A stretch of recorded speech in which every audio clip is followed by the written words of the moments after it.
another lesion, and the approach is also different in this region. We have the fan-pump region intervention. Is there a standard therapy? Unfortunately, we don't have any standard therapy for this region.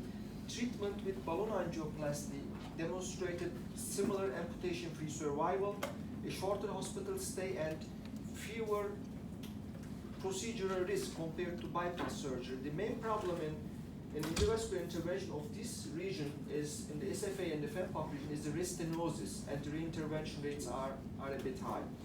Our utmost goal in fan-pump intervention is to revascularize the lip with the most efficient techniques and stabilize the region with durable, long-lasting solutions. This is our goal. When you are going to intervene, the answer is simple. When we are going to intervene, the answer is simple. If the patient has life-limiting claudication, or if we have critical limb ischemia, then we should intervene in this patient. And if the claudication is also resistance to medical therapy, this is another indication for intervention. And let me give you some clinical information regarding the disease. And intermittent claudication is the most common form of symptomatic peripheral artery disease, with the prevalence reaching 20% in the population older than 70 years old. Major amputation is rare, but the risk increases by 10-fold in diabetic patients. So, this one.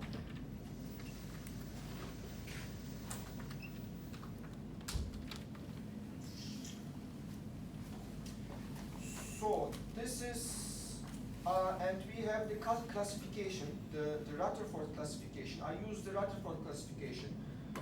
Stage 4, 5, and 6 is very important. It means critical limb ischemia.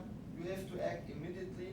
And what interests me is severe claudication, stage 3 claudication. And if this claudication is resistance to optimal medical therapy, then there is an indication for intervention. So, this is a fan-pump intervention case. This is my first case example. This is a diabetic case with a Rutherford 6 ischemia. What you see in the angiography here is the landing zone is at the exit point of the Hunter channel. Proximal ambiguous cap, and the indication for intervention here is clear, so we have to act immediately. First, we have to choose our entry point when we go with an SFA intervention. And here is the contralateral puncture of the femoral artery. And we have also a good option for retrograde, going with retrograde with the tibialis anterior and the posterior, as the target vessels are good in this patient. The popliteal artery can also be chosen, but it's not my choice in most cases, because we have a lot of complication with the popliteal artery. So I don't like the popliteal artery as an entry point, but sometimes unwillingly I have to go with the popliteal artery. So in this case, it was the contralateral approach, and you see here that there is a sense of cap, and our first sense was that we had to go retrograde and puncture the tibialis anterior and posterior, but something says to us that we should try this stump here. It is a stump or not, we were not sure, but we were very lucky. And with the angled band catheter and the Gaia PV 018 wire, and we went in the right movement, and we did a tip injection, and you see here we have the below the knee arteries. This is the tibialis posterior and the tibialis anterior artery, and we placed a long tracheotomy 018 wire, 300 centimeter in length, and we began ballooning. So, first balloon dilation with plain balloon, the preparation, the lesion for drug-eluting balloon, and then comes the drug-eluting balloon. This patient has diabetes, and in the subgroup analysis of the ECHO-ART1 trial, even diabetic patients benefited from drug-eluting balloon. So the effect was not as good as in non-diabetic patients, but even in these patients, drug-eluting balloon had a better primary patency rate than plain balloon. So our first choice should be drug-eluting balloon in FEMPOP lesions. This was also confirmed in a recent meta-analysis by Karadu and his colleagues. So you see here the result after drug-eluting balloon. And this is the common femoral artery region. We have some kind of dissection, but it is not important. Because this dissection will heal, the important thing is, do you have any flow-limiting dissection? No. If you don't have any flow-limiting dissection, then leave it as it is. So this is another case, and we have no option to intervene. And this case will be presented in the end of my presentation as a life-in-box case. So this is a life-in-box case, which will be presented in the end of my presentation. And now there is another controversial issue when we talk about FEMPOP lesions. The common femoral artery region is somewhat debatable. The gold standard for common femoral artery occlusive disease has been bypass surgery, and you see it is possible to intervene also in that region by endovascular means. I think this zone, being an atherectomy zone along with surgery, is a misconception.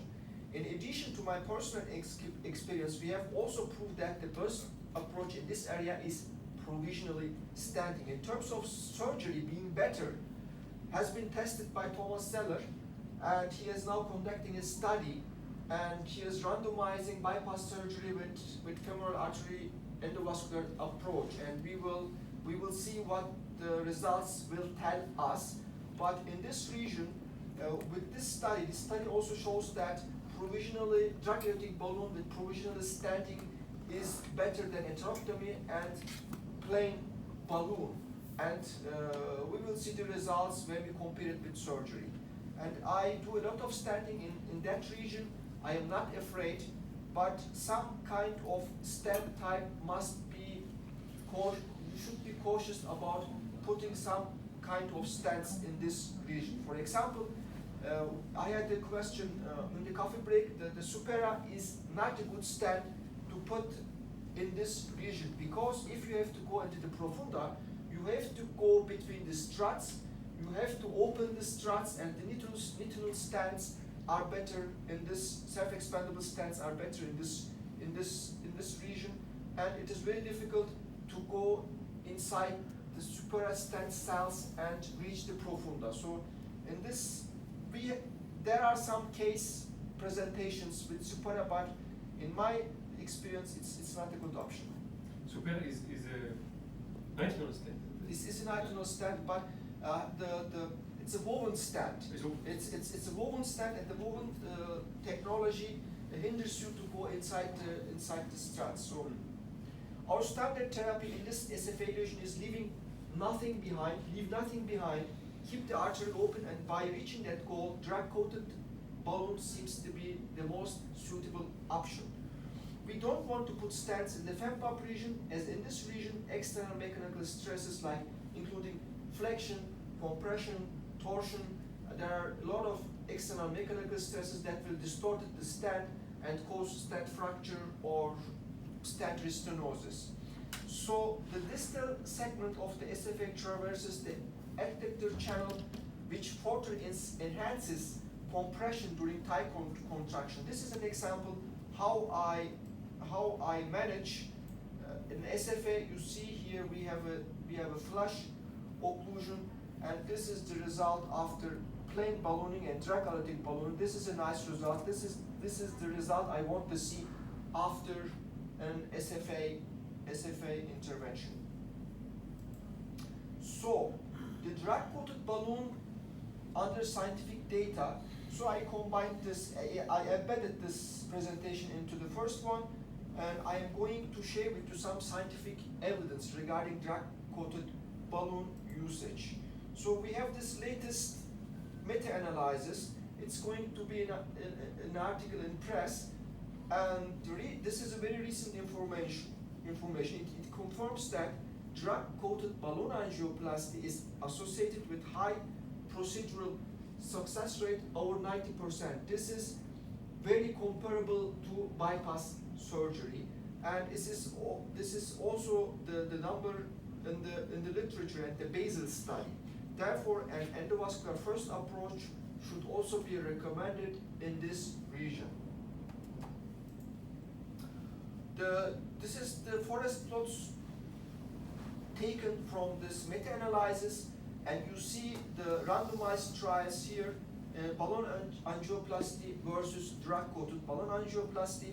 All results are in favor of drug-coated balloon. The 1-year target lesion revascularization rates and 1-year patency rates are in favor of drug-coated balloon.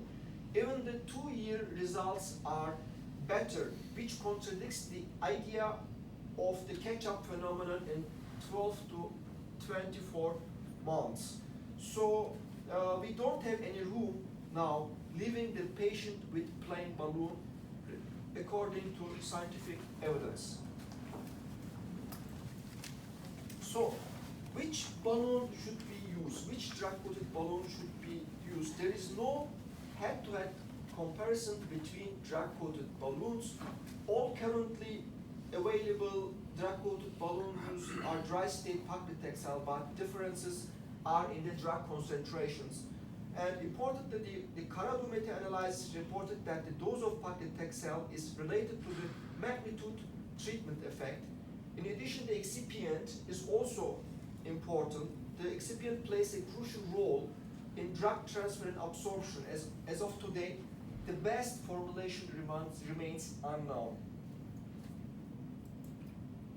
So, how to perform drug-coated balloon? Predilation is considered an integral part of the procedure to avoid drug loss during crossing and to ensure an equal distribution of the drug to the vessel wall. So, a cautious approach with balloon 1 millimeter diameter smaller than the actual vessel size, because you don't want to create any dissection. 1 millimeter less predilation, and is generally recommended. Only the registry of Mikari et al., they are offering predilation more than 2 minutes. So notably, skipping the predilation didn't influence outcome in the subgroup analysis of the impact global registry. So according to this scientific evidence, there is also evidence that you can skip predilation, but I do not recommend that. Okay, you have to prepare the lesion. And you leave it for like 1 minute at least. At least 1 minute, yeah, I will talk about that also. In my practice, the predilation is 1 minute. And if you want to do it more than 1 minute, it's okay. You can leave it for 3 minutes, it's better. 5 minutes, it might be better. If you have the patience, then it's okay. But operators, without patience like me, even 1 minute seems to me very, very long. So it depends on your patience. So the inflation time recommended for optimal drug release is between 30 and 60 seconds, and it was mostly over 100 in most randomized controlled trials in global registries. Few data are available regarding transit time, and only Levant 1 and Levant 2 studies recommended a transit time below 3 minutes. Seconds, and the pressure time in the Levant 2 registries was 9.5 millimeter mercury. In my daily routine practice, it is 2 minutes, and if I have a dissection with the predilation, sometimes I prolong the dilation to 3, 4, or 5 minutes, because I don't want to put any stent at that region. So here is another example. We have an aortic dissection here, and we have an iliac aneurysm on the right, and a total occlusion on the left distal SFA. Contralateral antegrade crossover is not appropriate. We didn't want to complicate the procedure, so we have chosen the ipsilateral antegrade approach. I don't use ultrasound imaging. I don't want anyone to intervene my procedure, and I don't know how to use the ultrasound. So my practical approach in antegrade puncture is I have always a left radial route, sometimes tackling the lesion from that puncture site, or use it for angiography. In this case, I cross the left SFA with a long floppy wire, And this acted as a roadmap for my antegrade puncture, so I safely go antegradely. And maybe Nihat have different techniques. In antegrade approach, we will also talk about that during the meantime, during lunch or in a space, in a free space. So we see here a total occlusion of the mid-distal SFA. We inserted a sheetless catheter and the O35 microcatheter. We cross this short calcific lesion with the O18 Gaia PV wire intraluminally. It doesn't matter whether you go intraluminally or you go subintimately. If you have a long lesion, you don't know in which part you go subintimately and in which part you go intraluminally. The main goal is to create a channel that connects the true lumen, okay? So in this part, we were lucky to go intraluminally because the lesion was short. So we had the chance to go intraluminally. And after predilation, you see here we have a cracked calcium and in dissection. And the predilation was 5 by 150 millimeter balloon. And if you use long balloons, it's better. Long balloons create less dissection than short balloons. So there is a cracked lesion with calcium. After 5 minutes drug-eluting balloon inflation, here is the end result. And given the importance of downstream bed quality and long-term patency, below the knee arteries were also checked again. And this below the knee angiography is especially important because any kind of downstream embolization may block the below the knee arteries. So then your SFA procedure fails. So you have to check below the knee arteries after you are finished with your SFA for popliteal lesions. So if you have the distal embolization, what should you do? Maybe you go into the below the knee artery and again ballooning. And ballooning, yeah. So the popliteal lesion is a very special area and has been known as a no-stent zone. In addition, it has also been an area strongly indicated for surgery. As we have scientific data accumulating in favor of endovascular intervention, this area is often targeted for endovascular intervention. The anatomy of this area can be divided into 3 parts. This is very helpful during the intervention. The popliteal artery is also subjected to enormous weight of flexing, bending, kinking during daily cyclic activity. Fatigue resistance of nitronal stents in this area. You see also here, this is a popliteal lesion, the total occlusion. This part, the P2 and P3 part here in the popliteal region, and we have a contralateral approach from the left to the right, and then we place a sheetless catheter here. This is after sheetless catheter with the sheetless catheter angiography, and we were in this case again. It is a short lesion. In this case, our primary goal is to finish this case without any device implantation. The lesion was crossed with the O35 micro and the peripheral CT wire after balloon dilation 1 millimeter less than the actual vessel diameter. We have here some kind of dissection here. You can see this dissection is not flow limiting, but it seems that this artery is going to be recoiled after 5 or 10 minutes. So we have to do something. And with longer balloon dilation, with a drug-eluting balloon for 5 minutes, here is the end result. And you see that the foot here is totally dependent on this popliteal artery. This strategy is totally in accordance with the literature also. So, we don't have much scientific evidence regarding this popliteal area. We are just using the already known randomized trials for SFA lesions. And in the IMPACT SFA and Illuminate randomized trial, the P1 part was included. And in Levant 1 and Levant 2, all the popliteal artery totally was included in the SFA lesions. So, and in the other randomized trials, the popliteal region was not clearly defined. And one argument for drug-coated balloon is that it doesn't leave any permanent scaffold behind and could therefore also be the most suitable option for the popliteal region. So the popliteal involvement is not more than 30% in the randomized trial in the ECHO-1 Thunder, and the German retrospective cohort lesions located exclusively on the SFA had significantly higher primary patency rates compared with lesions encompassing the popliteal artery. If you do drug-eluting balloon in the popliteal artery, the results are worse than if you use drug-eluting balloon only exclusively on the SFA lesion. If you're encompassing the popliteal artery, you will have much worse primary patency and restenosis rates. And this was also confirmed in the latest Karadi meta-analysis.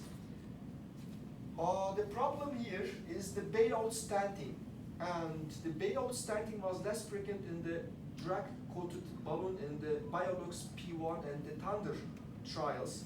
But in these studies, the operators were not blinded, so this can be their bias, not to stent after drug-coated ballooning. But a secondary analysis of the Thunder study showed that even in high-grade dissections, drug-coated balloons made it possible to obtain significantly better results. Here is an example with a high-grade dissection in which was in the dissection which was left as it is. This was a small lady, and I tackled this lesion with a left radial, and the left radial was sufficient to obtain this result. And you see that we have a dissection, a big dissection, but this dissection is not flow limiting, and so we had to leave this lesion as it is. And unfortunately, provisional stent implantation remains necessary following drug-coated balloon treatment in a substantial number of cases with complex lesions. As a consequence of more complex, heavily calcified and longer lesions, when we talk about longer lesions, we mean longer than 10 centimeter. The bailout stenting rate is about 32% in a recently randomized trial, and below 12% in the short lesions. So we have the drug-coated balloon. What about drug-eluting stents? So we have studies, drug-eluting stent studies comparing with plain balloon. They are better in terms of drug-eluting stents. If we compare drug-coated balloons with plain balloons, the drug-coated balloon results are better. Do we have any head-to-head comparison between drug-coated balloon and drug-eluting stents? Yes, we have just one, which has published recently.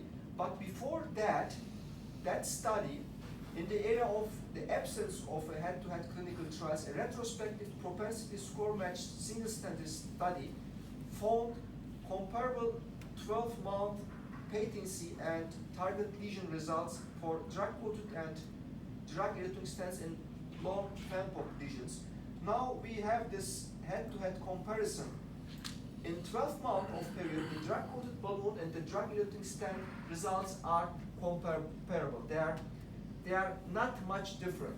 But in the long term, in the trial results, the drug-eluting stent seems better, but we have to still wait the longer results, and we need more studies to say something about that. But the 3-year premier patency rate with drug-eluting stent is about 45%. It's not good. And in the drug-eluting balloon, it is about 25%. The stent is better, but we will see. So I want your opinion on this case where there wasn't any other options. Let me remind you first, in the popliteal artery region, we should respect the landing zone, especially the P3 for surgery. Popliteal aneurysm, first choice should be surgery. But I don't see any landing zone in this case here for surgery. How would you tackle this lesion with surgery. So I couldn't find any surgeon to do this. I tackled this lesion, but the only option in this case was the retrograde option, because we go anterogradely, we created a large dissection and we didn't know where to go. You see here, this is an aneurysm, big aneurysm, and you don't see where to go. You don't have any filling or any landmark where to go, and your perineal trunk is also not in good shape. So our only option was this retrograde approach here. And this is after puncture of the tibialis anterior. And you see we are still going subentimally, and you don't have any chance to go interluminally.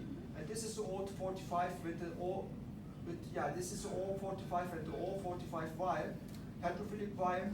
And you see here we are just trying to reach the true lumen. We have done here cart and reverse cart, and we managed to go anterogradely. It was a cart. It was reverse cart. We ballooned from retrogradely and find the true lumen anterogradely. This is a reverse cart, and you see we entered the tibialis anterior with our wire and externalized the wire, changed the wire with a longer one. And here we have the ballooning. And we had a huge flow limiting dissection. So we had no option, because we created a large dissection, and the most part we go was subintimally. So there was no chance to leave the patient without any stent. So here is the end result after one covered stent. In this lesion, one of the covered stents, we couldn't open it because there was so much resistance from outside the fluid stent, the covered stent. We couldn't open it, and the shaft of the stent got broken. So we had to retrieve the stent. So we put another stent here. This is the result, the end result. We thought that the leak, the proximal type 1 leak, would eventually resolve in the long run. But in the long run, this happened. 3 months, after 3 months, this is the reason why we should not stent this lesion. But I didn't have any option. So you see also the stent fractures. See, you see here. Here's a stent fracture, here's a stent fracture, here's a stent fracture. And the rate in this area is about 25%. And this is an example why you shouldn't do that. I mean, here, for example, the superior stent would have been a better option because of that wavy movement. We have to go over the superior stent results also. The restenosis rate is also about 50% in this region. But if you don't have any option, in my experience in popliteal aneurysms, the best solution I have with the Viabahn. Okay, the Viabahn is too expensive, so I had to improvise some technique. In this case, the patient couldn't afford the Viabahn, and the Viabahn is not covered and reimbursed by the insurance system. So, but when I had the option to put a Viabahn in that region, I am safe, at least. And I mean by popliteal aneurysm. But if you have a lesion in the popliteal region, Sapara stent, the interlumen stent, might be better. You can use. There is one indication for me to use Supera. Yeah, if I want to use Supera, I want to use the popliteal artery, not in the SFA. Yeah, we can use it there. So here, what do you do with this patient with this multiple fractures? What's treatment? You mean? After I opened it with balloons, and I gave thrombolytic for 24 hours. Intra-arterially, I leave a microcatheter in the lesion, and the thrombus resolved. But in the long run, I'm offering the patient. I offered the patient a Viabahn solution, but the patient is now angry and he wants to sue me because one surgeon said to him that I could have managed this. And as you see, there is no target vessel. Where should the surgeon going to put a graft? And you can extract the aneurysm. Okay, it's okay, but you don't have any target vessel. How are you going to solve the patient with surgery. That was the main problem in this patient. We will see whether he will come and pay. The Viaban is, I think, $3,000. 2 Viabans, I need 2 Viabans to treat this patient, 6,000 patients, or the patient will sue me, and I don't know, we will see. The patient is angry because I said to the patient, you can go to every surgeon, you can go to every doctor and sought opinion for this case, but it was a mistake from me. So he got to a surgeon, and the surgeon said I could have done this. So we'll see. So I summarize my presentation. This is the endovascular. An endovascular first approach is usually recommended in fempop occlusive disease. Certain regions of the fempop tract need special care, such as the common femoral and popliteal area. With the leaving nothing behind concept, as today, drug-coated balloon angioplasty seems to be the most rational therapy now. So, and I would like to say some words also about the mortality issue. I think you have also heard about this, that the drug-coated balloons causes mortality, something that raised some concern, and there is a turmoil about that.